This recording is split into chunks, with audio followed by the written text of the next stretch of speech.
अस्सलामुअलैकुम to everyone. आज जो है वो हम डिस्कस करेंगे ऑक्सीकेम्स को।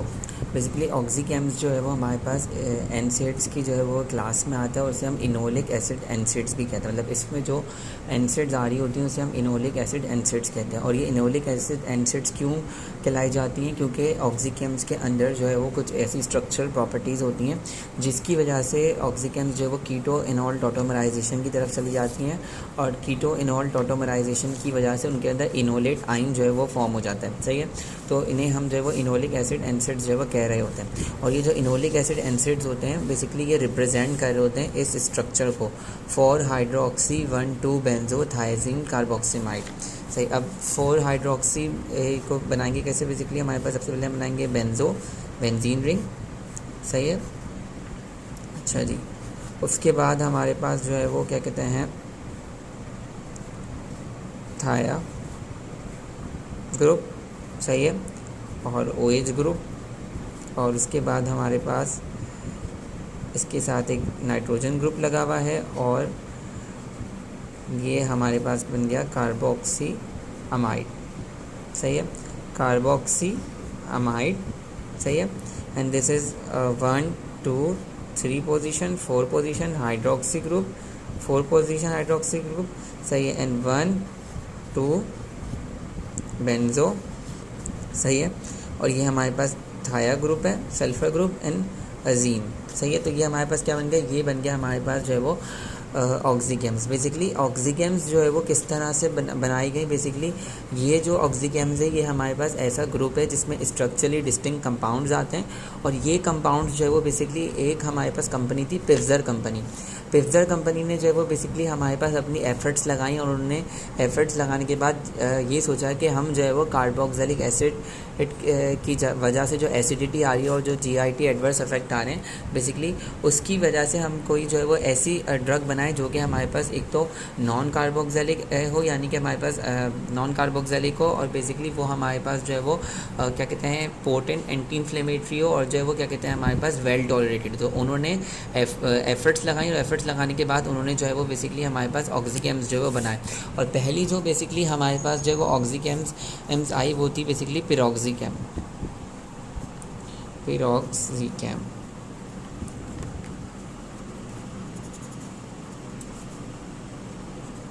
ये पिरोक्सीकैम जो है बेसिकली हमारे पास फेनिल्डीन कहलाती है। और बेसिकली ये पिरोक्सीकैम जो है वो क्या कहते हैं हमारे पास, अगर हम इसके स्ट्रक्चर को देखें तो इसका स्ट्रक्चर जो है वो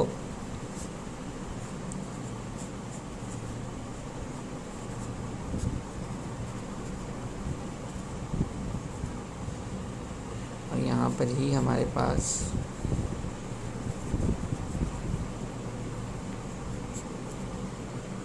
एक हमारे पास यहाँ पे पायरिडीन रिंग लगी हुई है। सही है, अच्छा जी। ये हमारे पास पिरोक्सीकैम का जो स्ट्रक्चर है और पिरोक्सीकैम जो है वो बेसिकली हमारे पास क्या कहते हैं ऑक्सीकैम की क्लास में आती है। उससे पहले हम ऑक्सीकैम का जो है वो एक जर्नल SAR जो है वो डिस्कस कर लेते हैं। सबसे पहले अगर आप ऑक्सीकैम में देखें तो हमारे पास जो है वो उसका जो एक्टिव जो बेसिकली पूरा जो स्ट्रक्चर है उसको हम क्या कहते हैं 4 हाइड्रोक्सी 1,2 बेंजोथायजीन कार्बोक्सिमाइड।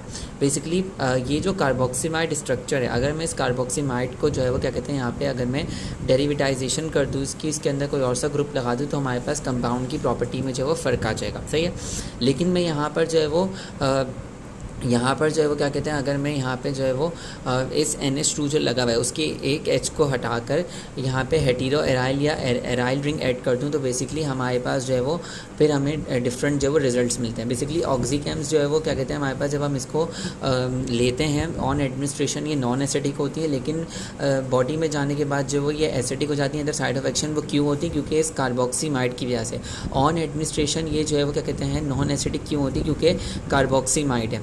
ऑल्थो बेसिकली ये क्या है, ये हमारे पास यहाँ पे आपको दिख रहा है बेसिकली ये कार्बोक्सिलेट आयन है। सही है, CO डबल बॉन्ड O, लेकिन क्योंकि इसके अंदर अमाइन ग्रुप है, क्योंकि ये अमाइन से जो वो ड्राइव होते हुए आया है, तो बेसिकली इसकी एसिडिटी इतनी ज़्यादा नहीं होगी as compare to the carboxylic acid. इसी वजह से ये ड्रग जो है वो क्या है, प्रायर टू द एडमिनिस्ट्रेशन, जब एडमिनिस्ट्रेशन कर रहा होता है पेशेंट, तो बेसिकली वो जो है वो क्या कहते हैं, एडमिनिस्ट्रेशन की जा रही होती है पेशेंट को, तो ये नॉन एसिडिक होती है, लेकिन बॉडी में जाने के बाद बेसिकली हमारे पास जो है एसिडिक में कन्वर्ट हो जाती है। अब ये एसिडिक में क्यों कन्वर्ट होती है, क्योंकि ये जो हमारे पास यहाँ पे जो कार्बोक्सिलेट जो है वो क्या कहते हैं हमारे पास आयन है, ये हमारे पास विनाइलोगस जो है वो नेचर के अंदर है। विनाइलोगस का मतलब ये होता है कि हमारे पास जो है वो क्या कहते हैं हमारे पास कॉन्जुगेटेड सिस्टम से जो वो अटैच हो, और बेसिकली ये जो विनाइलोगस हमारे पास जो कार्बोक्सिलिक एक एसिड है, बेसिकली ये कीटो इनॉल टॉटोमराइजेशन करेगा। कीटो इनॉल टॉटोमराइजेशन का मतलब क्या होता है कि the inter conversion of the carbonyl group with the enol group, या वो कार्बोनाइल ग्रुप कीटोन ग्रुप का भी हो सकता है, या तो वो जो है वो एल्डिहाइड ग्रुप का भी हो सकता है। अब देखें आप यहाँ पर जो बेसिकली क्या है, यहाँ पे ये कार्बोनाइल ग्रुप है, सही है, और इस कार्बोनाइल ग्रुप के पास क्या है, बेसिकली कार्बोनाइल ग्रुप का इंटर कन्वर्जन किस में हो जाना है, इनोल ग्रुप में हो जाना, सही है। अच्छा जी, बेसिकली हमारे पास कीटो इनोल टॉटोमराइजेशन के लिए क्या होना चाहिए, अल्फा कार्बन होना चाहिए। अब देखें अल्फा कार्बन मतलब वो कार्बन जो कि हमारे पास nearest to the functional group हो। अब ये वाला जो कार्बन है बीच में जो यहाँ पे भी मौजूद है, और जो उसके एक साइड पे OH ग्रुप मौजूद है, उसके एक साइड पे जो है वो क्या मौजूद है, उसके एक साइड पे हमारे पास कार्बोनाइल ग्रुप मौजूद है। ये जो हमारे पास जो सेंट्रल वाला कार्बन एटम है, बेसिकली यही जो है वो हमारे पास, या ये जो कार्बोक्सीमाइड ग्रुप है, यही जो है वो बेसिकली इनोलेट आयन की जो है वो फॉर्मेशन के लिए रिस्पॉन्सिबल होता है, और इसी की वजह से हमारे पास drug at the site of action पे जाकर हमारे पास जो है वो एसिडिक हो जाती है, सही है।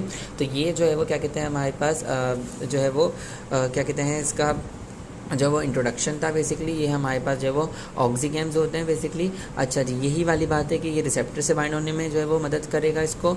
और बेसिकली अगर हम यहाँ पर ये जो नाइट्रोजन है, हमारे पास एक चांस है मॉडिफिकेशन का, कि अगर हम ये जो नाइट्रोजन है, बेसिकली इस नाइट्रोजन के जो है वो अगर हम यहाँ पर CH3 ग्रुप ऐड कर देंगे, मतलब ये हमारे पास अगर मैं इसको R1 पोजीशन ले लूँ सब्स्टिट्यूशन के लिए, तो अगर हम यहाँ पर CH3 ग्रुप ऐड करेंगे तो हमारे पास क्या होगा, हमारे पास जो है वो हमारे इस जो कंपाउंड की ऑप्टिमम एक्टिविटी जो है वो हमें अचीव हो जाएगी।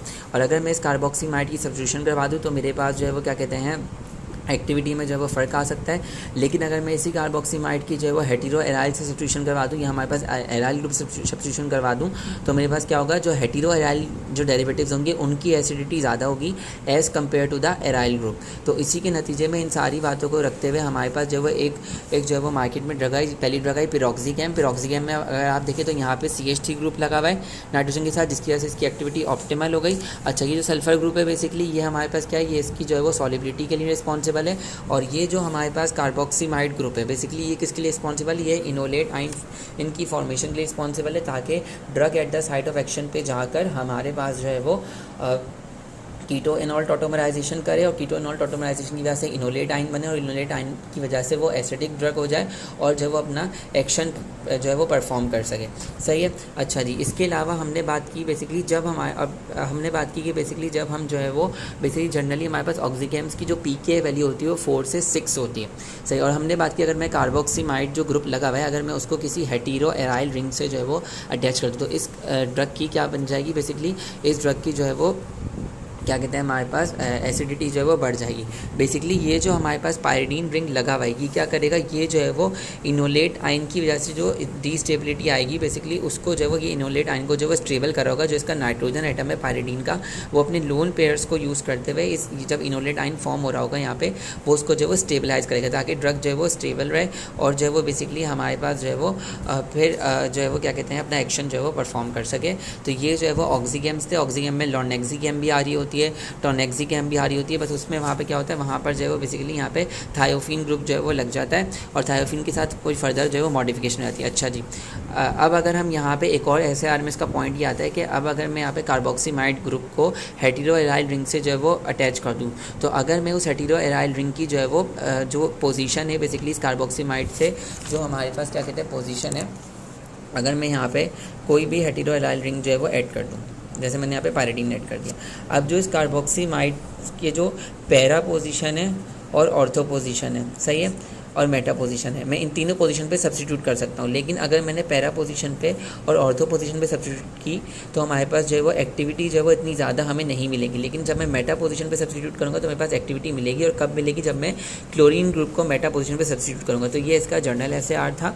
और फिर हमने उसके बाद जब यहाँ पे सब्स्टिट्यूट कर दिया हमने पायरिडीन से, तो हमारे पास कौन सी ड्रग बनी, पिरोक्सिगैम बनी। और पिरोक्सिगैम में मैं डिस्कस कर चुका हूँ कि ये पायरिडीन रिंग जो है बेसिकली इसका जो नाइट्रोजन एटम है वो इनोलेट आयन को जो है वो बेसिकली हमारे पास स्टेबलाइज करने में मदद करेगा। और ये जो कार्बोक्सिमाइड है ये विनाइलोगस नेचर का है, यही जो है वो बेसिकली कीटो इनोल टॉटोमराइजेशन के लिए रिस्पॉन्सिबल होगा, इनोलेट आयन की फॉर्मेशन के लिए रिस्पॉन्सिबल होगा बेसिकली। और ये जो हमारे पास नाइट्रोजन के साथ जो CH3 ग्रुप लगा है ये इसको जो है वो इसकी ऑप्टिमम एक्टिविटी के लिए रिस्पॉन्सिबल है। जो सल्फर ग्रुप लगा है ये इसकी सॉलिबिलिटी के लिए रिस्पॉन्सिबल है, और ये बाइंडिंग के लिए रिस्पॉन्सिबल है। सही है। तो ये सब सारे पॉइंट्स आपको जो है वो क्या कहते हैं यहाँ पे ऑक्सीकेम्स में जो है वो याद रखने होंगे, क्योंकि ये ऑक्सीकेम्स अब थोड़ा बल्कि स्ट्रक्चर हो गया। अब हम जब आगे बात करेंगे पायरोलिडीन की और पायरोलिडीन डायोन डेरिवेटिव्स की, तो उसमें और ज़्यादा बल्कि स्ट्रक्चर्स आएंगे।